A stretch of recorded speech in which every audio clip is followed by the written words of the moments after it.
各位，当世界试图把中国放到任何一个对照组的时候，问题本身已经错了。因为在现代经济史上，中国不是表现最好的一类国家，而是一个把比较体系本身击穿的例外。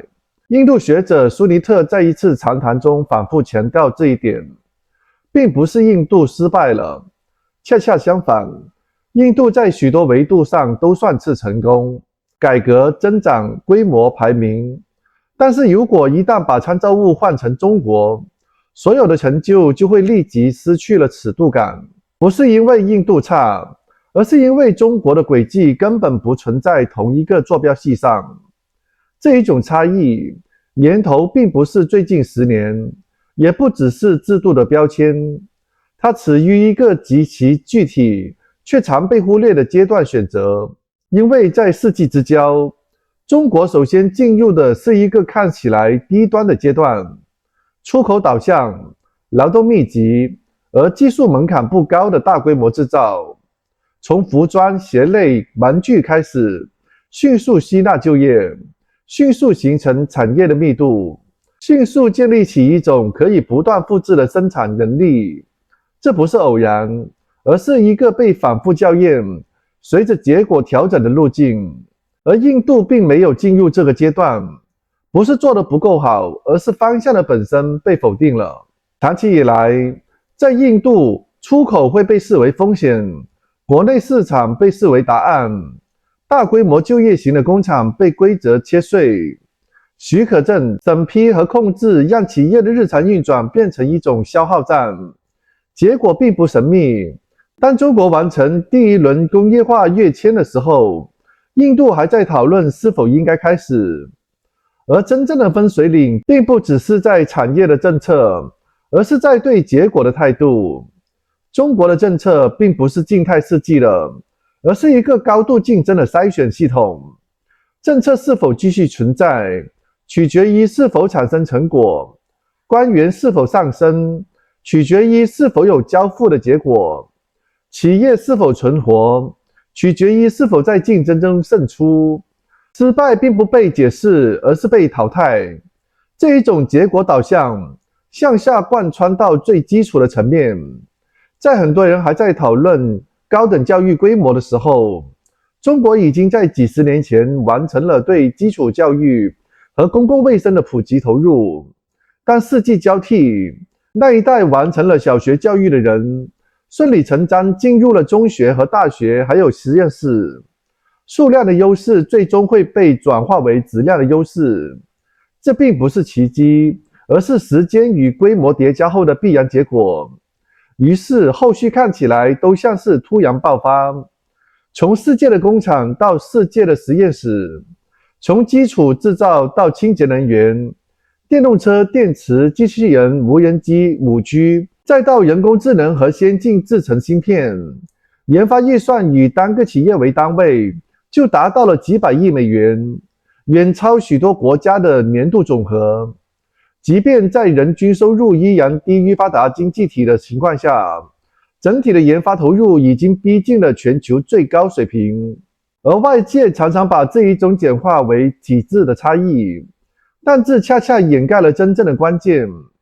表面上来看，中国是单一党政国家，但在内部，无论是政治晋升还是经济活动，竞争的强度远超于许多多党制的国家。它不是没有竞争，而是把竞争内化进系统本身。这也解释了为什么国有部门在中国能维持持续的生产盈余，而不是成为资源的黑洞。出口创造现金流，而现金流转化为投资，最后投资再被用于扩大生产能力和技术边界。这是一种自我强化的循环，而不是靠着财政赤字勉强维持的平衡数。当这一种能力积累到一定的程度，比较就不再成立了。所以在军事、工业、科技、基础设施甚至谈判能力本身，都建立在长期产出之上。如果继续假设对等，反而会误判现实。真正困难的结论是，问题已经不是如何赶超中国，因为赶超意味着仍然承认同一赛道，而现实是中国已经跑进了一个新的层级。理解这一点不是为了崇拜，也不是为了否定自身，而是为了停止错误的比较。让我们看一下视频。China is not really a country with whom anyone should compare because it really is unique, its performance. It is not that India has done badly. We've had our failures and we've had our disappointments, but India has done quite well, particularly after 1991 and in some ways in the early Nehru years as well. Given the starting point where India was, to be now the fifth largest economy, overtaking several others which are bigger than us, including Russia, Brazil, large countries, Canada, Italy, Spain, Britain and France. So we've done quite well. So our performance pales in comparison to China, but any country's performance will pale in comparison to China because China has been quite unique. Can you summarize these achievements? What are China's economic achievements? Well, what I've said in my article is essentially that in this last 25 years, China has gone through three phases. It began at the start of this millennium by being a manufacturer of low-cost mass employment items like garments, shoes, toys. Your exact words were that in the first phase, China began by becoming, quote, an export-oriented hub for labor-intensive production that needed simple production technology. And the question I was going to ask you at that point was, were we different? Yes, we were completely different. In what sense? Because number one, we were export pessimists. We didn't believe that we could succeed in exports. That's true. And we were advised by many economists that we should focus on the domestic market. Number one. Number two, we held ourselves back with a whole set of rules and policies and regulations that prevented large employment-intensive factories from being set up because you had hundreds of items reserved only for small-scale manufacture. Was this only till 1991? Or it was true from 1991 to the time when the Chinese even up to economic 2010, you still had items reserved for small-scale sector. So it went in phases slowly, but we basically prevented large-scale employment-intensive factories from being set up, which was a second policy failure. And the third is that we made life difficult for business in general. With all the controls and license raj, you couldn't get raw materials, you couldn't get imported machinery, you know. So it was a very controlled system. And we didn't therefore achieve what China did in its first round of achievements before the start of this century. So you're talking of China in the 21st century. That's my article, but this is pre-21st century. Okay, now it may have started just before. But to begin with, you mentioned Nehru, and that's why I want to bring this in. To begin with, you've written in your essay that the Chinese success is attributable to a strategic phased approach combined with state planning, industrial policy, subsidies, magnificent infrastructure, and market scale. Now, when I look at these 5 or 6 words as an unreconstructed Nehruvian socialist, I can't see anything different from the Nehruvian model, because the Nehruvian model was also a strategic phased approach. It was also based on state planning. It did involve a major industrial policy. It had built into it a lot of subsidies. Infrastructure was not on the scale, but it was certainly regarded as important. And for market scale, our population was just short of the Chinese population. So, as I said, your initial description of China in the earlier years is almost exactly a description that could just be changed by switching China to India. So that's why I call it Nehruvian. So why did we get left behind? Is it because we didn't move to the first phase of export-oriented, labor-intensive production? Or is it for the reason that it was misconceived? We didn't do two things that I have assumed, which we failed on and China succeeded, which is universal education Yes. and healthcare. So But they wait a had minute, an just a minute, industrial workforce that was far more capable than ours. There's just one thing I want to say here. It just came to me.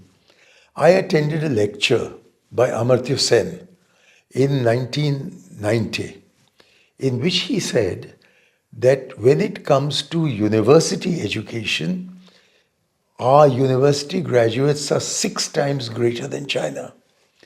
But he added that when it comes to primary schooling, there are 6 times more students in primary school. So by the time we came to the 21st century, the primary school students had gone to university, and China had caught up and overtook us with regard to university graduates. So does the fault lie in the planned approach that Nehru adopted in 1950-51, or does it lie in the fact that it went on for too long in the 1970s and into the 80s? Yes, it is very true that we should have course corrected in the 70s and 80s, which we failed to do. I think we were probably too caught up in ideas that became ideology, as somebody said. And we were not result oriented in the way that China became by the mid 70s. After Mao, 76 and 78, when Deng Xiaoping took charge, what was his thing? That we will cross the river by feeling the stones. Yep. Each step you check to see, is it working? Here, even if you report after report will say something is not working, but the necessary corrective action does not follow.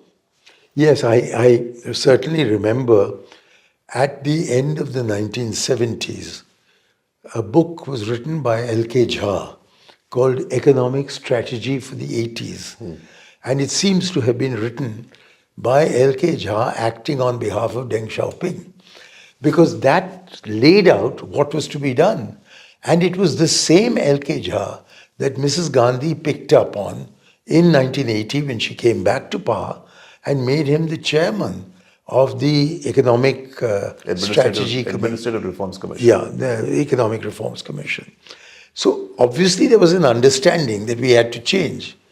So why did it not change, or did the change take place too slowly in the 1980s? We changed far too slowly, far too hesitantly, and we still did not correct the failures on primary education and healthcare.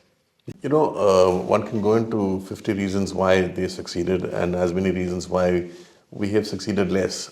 I once again say that any country that compares itself with China will come off second best.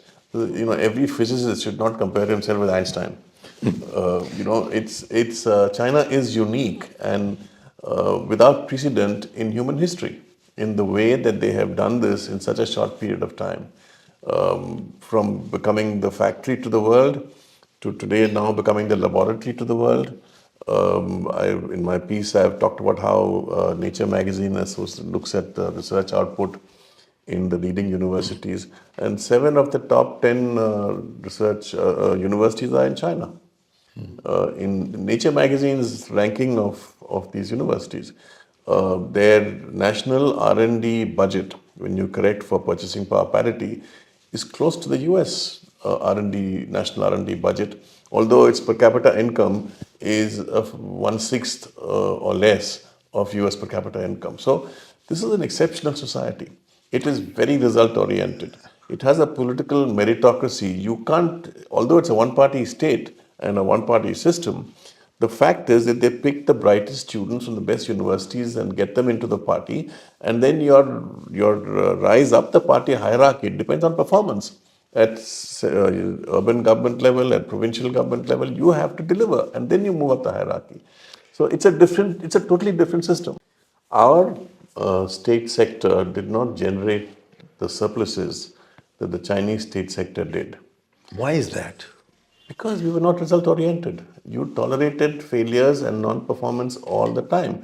Your public sector was sucking in resources and not spewing out surpluses or profits. So it's a very different experience, and they have an export-led system which generated the surpluses which then the state could invest. And we were trying to survive with deficits on our budgets. They were generating their resources to invest, and they invested well. We invested badly. I see. Okay. Then I was going to ask you, before you explain this, as to, was it because we failed to first establish, before undertaking this enormous domestic investment through the state and state-owned entities, that the Chinese had established first an unparalleled domestic production base backed by the most modern physical infrastructure? You'll recognize these words. Yes. They're really yours. Yes. Yes, tell us more about this. The domestic production base and the outstanding physical infrastructure. They invited the leading companies in the world to come and set up factories, car factories, all kinds of production. And we places. didn't. Nike to come and make shoes, etc., etc.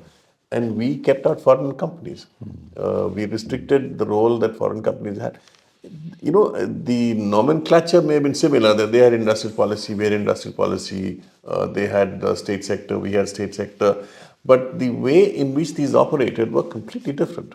And I think the fundamental difference that I would point to is that they were result-oriented. And when the results were not coming, they changed policy. We were not result-oriented. China internally is a bitterly competitive system. You have to compete to survive. We protected our producers, and you mollycoddled them. And once you got a license, you didn't have to be particularly efficient to be profitable. But over there, even now, for instance, they have 100 companies making electric vehicles. They have to compete and survive. Otherwise, you fail. So if we did not have this... So it may seem like state monopoly, one party state, but internally, it is a very competitive system. Economically or politically too? In both. I mean, it is a meritocracy politically. That's why they get these leaders that they do. And economically, of course, it's bitterly competitive. They're competing, Huawei is competing with Xiaomi, BYD is competing with somebody else. They're all in a competitive market. We don't stand very well. They have become the world leaders in solar power, all the clean energy sectors, solar, wind, and nuclear. They've become the leaders in all of them, and in fact, they dominate those sectors. Half the nuclear power stations in the world are being set up in China. 90% of the solar installations are done by China. More than 50% of the wind energy. So they have dominated clean energy. Then they've dominated electric vehicles and batteries, and they've put enormous R&D effort, and they moved early in both these sectors. Today, they are dominating in robotics. Half the world's robots are being installed in China, and they are 6 times the number 2 country, which is Japan. So robotics is dominating. Drones, they've gone ahead of everybody else. 5G telecommunications, they have the best telecom system in the world. So, and then they're moving even further into artificial intelligence and into 3 nanometer chips and 5 nanometer chips, and they are fighting and they're getting around the technology controls and the import controls or export controls that the European and American economies are imposing on them. And they have the companies which have the research budgets, $25 billion, a single company, research budget. I mean, this is at another level of activity which most of us in India will not be able to comprehend. States are different from people. people can be friendly, states can be hostile. I've been to China several times, and I was there 3 months ago. And all the Chinese are very friendly. They were waving at you. They want to take pictures with you. There is no street level hostility, and that is true, with some of our neighbors as well. But as a state, India and China are fundamentally competitive and adversarial, and it's increasingly become an unequal relationship because of how far they've progressed. Industry, technology, services, military. China now produces 4 to 5 times as many submarines in a year as the United States. And we will do one submarine every 2 or 3 years. They'll do 5 or 6 in a year. This is, I think it's reached a point where we should stop comparing ourselves with China. These are not. We should stop comparing ourselves with China. Yes, These are no longer comparable. They're so far ahead that we should not be looking at this and saying, we are equal to them or we are trying to be like them. So there'll be no goodwill at the government level. That's what you are saying. They obviously want to constrain you. You are a large country. You're a populous country. You're a country with great potential. Why would they want a competitor in their neighborhood? So they will obviously try and constrain you. There are more Chinese naval ships in the Indian Ocean than the Indian Navy has. We have, our bilateral relationships have, as you pointed out, been bedeviled by this border dispute. And I think it is obvious that we made mistakes in the way we negotiated with the Chinese. At least 2 points in the past, they were willing to do a deal which made sense in terms of give and take. And we didn't respond. In 1960. When and in 1980, when Deng Xiaoping settled borders with so many other countries around them, we didn't respond to the overtures that were made. So we made our mistakes. Today, they don't see why they should do a deal because they have the drop on you. So they can keep you on the defensive and not let you off the hook, so to speak. So that's one. Our negotiators, as far as I can see, for the last 60 years, have been going into the negotiation as if they were lawyers defending a case, rather than as negotiators attempting to come to a solution. So, should we be lawyers or should we be diplomats? That, I think, is the fundamental question. Mani, this is our negotiating position in all spheres. In trade negotiations, everything else, you want to get, but you don't want to give. And you keep becoming the outlier in any multilateral negotiating forum because of this particular attitude. And we took the same attitude with the Chinese. I think a settlement was easily possible in the late 1950s. And I think a settlement was probably possible even in the early 1980s. Today, why should they settle? What do they have to gain? They've got you on the hop. Nevertheless, I get the impression that I can see that we are not as much of a rival of theirs as we were perhaps 60, 70 years ago. Yes. But nevertheless, they don't gain anything from keeping us on the hop, as you put it. So I think if we were to change our negotiating strategy from that of defending our position to attempting to see where it is that we could come together, we might succeed. Anyway, I also sometimes think that if you go back into the past, they got Confucius in the 6th century BC when we got the Buddha. We got the Buddha. So I'm not sure that their getting Confucius and our getting the Buddha had something to do with their being ahead of us today and our not being able to catch up. Because it's not a communist system. It's a Confucius communist system, yes, which has been very adaptable as far as economic policy is concerned. Yes. And in terms of economic policy, we have been so defensive. We try and keep out their products. We try and keep out their companies. They are the cheapest producers of so many products, but you don't want to buy from them. They are the most efficient company, but you don't want to allow them into your system. We are now defensive and frightened. There is a move now to say, this has gone too far. We need to open up and ease up a little bit and take advantage of what they can do for you. And this story that I'm about to tell comes from there.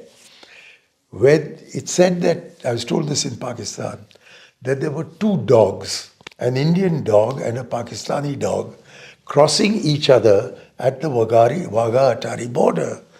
And the Indian dog looked at the Pakistani dog and said, but your kebabs are so much better than ours. Why are you crossing to India?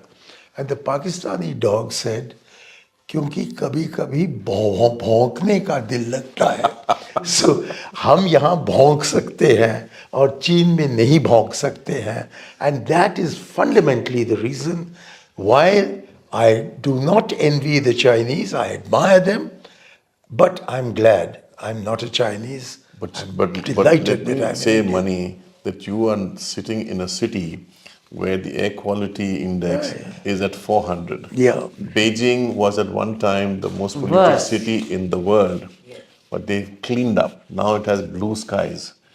They find solutions to their problems. We only talk about them.